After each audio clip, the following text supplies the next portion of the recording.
Hi, my name is Wykit Lowe. I'm the co-director of motility at the VA Boston Medical Center, as well as the associate director of the Brigham and Women's Hospital Center for Gastrointestinal Motility. Today, I'll be talking about difficulty swallowing. And this is a brief outline of my talk. We'll start by discussing how swallowing works.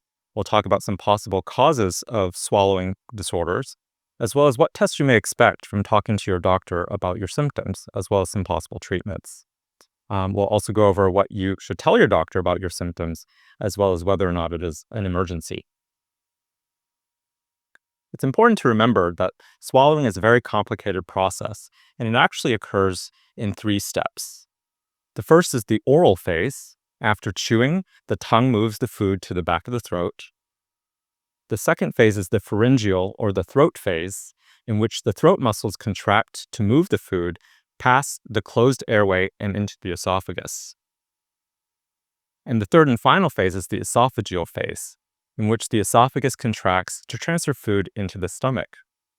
You can see here a live X-ray of a person swallowing a liquid bolus that goes into their mouth, into the throat, and into the esophagus. We usually think of swallowing symptoms as being divided into upper or oral pharyngeal, as well as lower or esophageal symptoms. Upper symptoms may include difficulty starting to swallow, coughing, choking, or swallowing into the airway, or sometimes feeling the food back up into the nose, as well as a sensation of something in the throat at all times. Lower symptoms may include food sticking or moving slowly through the esophagus, food getting stuck and feeling a need to regurgitate the food, or swallowing the food to push it down, or a pain in the chest. It's important also to remember that some esophageal or lower problems can also cause upper symptoms at the base of the neck, and speaking with your GI doctor can help. In order to better understand these swallowing issues, we should go into the different types of causes that could cause swallowing problems. The first group of these causes is the anatomy. Some of the findings that can cause swallowing problems include a narrowing, which can include strictures or blockages in the esophagus. Usually, these narrowings are benign and only rarely are caused by cancer, although that is a consideration and something you can talk with your GI doctor about some more. There are also outpouchings, also called diverticula, that can collect food and other swallowed contents to cause swallowing issues. There's also a hiatal hernia in which the stomach can shift into the chest, also can collect food, and also may increase the risk of reflux symptoms. In some more rare cases, a blood vessel is normally in the chest and can push on the esophagus and can cause a sensation of difficulty swallowing. And finally, there are also motility problems in which the esophagus is not contracting or relaxing correctly. The next group of swallowing problems can include infections. One such infection are viral infections, such as herpes infection. These are most commonly seen in patients with poor immune systems that could include cancer patients, especially those undergoing immune suppression treatments, and patients with AIDS. But don't worry, some people are healthy and can also develop viral infections.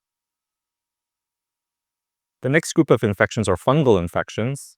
These can also be seen in patients with a poor immune system, also in patients with esophageal motility problems, and can also be seen in patients that use steroids, which can include inhaled or swallowed steroids in patients such as asthma patients who may use inhaled bronchodilator treatments. The third and final group of swallowing issues can arise from inflammation. The most common one is GERD or reflux-induced inflammation, in which the acid reflux can irritate the esophagus to cause swallowing symptoms.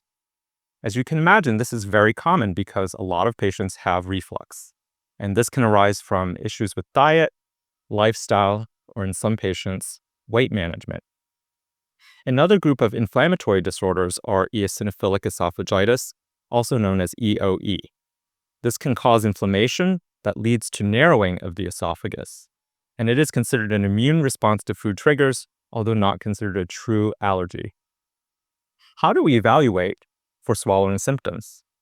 There are a number of tests that can be suggested, and when you speak with your doctors about it, sometimes the first test that is ordered, whether you talk to your GI doctor or your primary care doctor, is a barium swallow X-ray. With this test, you'll be asked to swallow liquid barium, as well as a small barium pill or tablet. There's a special type of the barium swallow X-ray, which is called a timed barium swallow, in which a series of images are taken over 5 minutes, which can show the speed of esophageal emptying. The idea of these tests is to look at the esophageal anatomy for any issues. Another very common test is the upper endoscopy, also known as an EGD. This is performed usually under IV or twilight sedation. In some patients with multiple medical issues, they may require more deep or monitored anesthesia care using a medication like propofol to keep them comfortable. It is very similar to a colonoscopy, but you don't have to do the liquid prep. And the camera that is used during the upper endoscopy can look into the upper GI tract. Additional tools can be inserted through the endoscope to take biopsies or stretch open any strictures or narrowing that is seen in the esophagus. In some cases, these tests might be normal, and so your doctor may recommend some additional testing. The next test that can be considered is called esophageal manometry. This is a test that includes a thin wire or catheter with sensors throughout the catheter that measure esophageal contraction. It is inserted through the nose and into the esophagus, and after insertion, the patient is requested to take a series of swallows of small sips of water to test esophageal contractility. Importantly, the patient has to be awake in order to interact with the technician for this test, and the results do require a GI motility specialist to interpret. Even after testing, in some cases, additional referrals may be needed, especially for upper swallowing symptoms or oropharyngeal symptoms, as we previously discussed. One of these referrals may be to an ear, nose, throat, or an ENT provider. They're also called otolaryngologists. And they have a special tool called a laryngoscope in order to evaluate the sinuses and throat a little bit better. This special scope is thinner and more flexible than an upper endoscope that we use in GI and can be more suitable to evaluate small spaces like the throat. Another referral may be made to a speech and swallow or speech and language provider. They also have special tools to evaluate swallowing symptoms. The most common tool that they use is called video fluoroscopy or a modified barium swallow. This is a live X-ray that can check how your throat muscles are working during a swallow and also check to see whether the airway is being protected. Once they complete this test, and if they see any abnormalities, they can also recommend some swallowing therapy to help manage your symptoms. So once a diagnosis has been made, what kind of treatments can you expect? It really depends on what the diagnosis is. So in patients with anatomic issues causing their swallowing problems, non-cancerous strictures or narrowing can be stretched during an upper endoscopy. And these images show some tools that we use during the upper endoscopy that can either stretch open the stricture with a dilating balloon or with a more rigid rod that we push through the esophagus. In some cases, more severe anatomic problems, such as severe strictures or cancerous strictures, may require the involvement of an advanced endoscopist or a surgeon. Additionally, if a motility issue is found, oftentimes specific medical, endoscopic, or surgical treatments are needed depending on the diagnosis, and your doctors can help you determine what the best treatment is for your condition. For patients who are diagnosed with an infection, viral infections often require a course of antiviral medications. And in some cases, especially in patients who are otherwise healthy, the viral infection can heal on its own. For patients with fungal infections, they usually require a course of an oral antifungal medication. Finally, for inflammatory diseases, we treat the underlying cause of the inflammation. Patients with reflux esophagitis or acid reflux that is irritating their esophagus often require an anti-reflux medication like a proton pump inhibitor or a PPI. Some examples of this medication are omeprazole or Prilosec. The duration of treatment is usually for at least 1 month before you can tell a response. For patients with EoE, or eosinophilic esophagitis, we often also recommend a course of anti-reflux medication. However, some patients may need dietary management or oral steroids to complete their therapy. Usually the duration of this treatment is for at least 2 months. In both of these cases, a repeat upper endoscopy may be needed to check for healing or to ensure that there is good response to the treatment offered. Because we brought up the topic of proton pump inhibitors, or PPIs, this is a list of PPI medications that is often used in the community. For patients with persistent symptoms despite PPI use, it would be helpful to evaluate whether the PPI was given at the correct dose, taken at the correct time, which is 30 minutes before the first and or the last meal of the day, treated for the proper duration, in some cases may need to switch to a different PPI, or consider a new drug type once the patient has failed all of the PPIs. And there's a new drug type out now called the PCAB, or potassium channel acid blocker, with the name vonoprazan or Voquezna. Please speak with your doctor to see if these are options for you. So what should you tell your doctor? Here's a list of questions that may be helpful as you consider what to discuss with your doctor if you have these symptoms. Are these new or old symptoms? Have the symptoms been getting worse over time?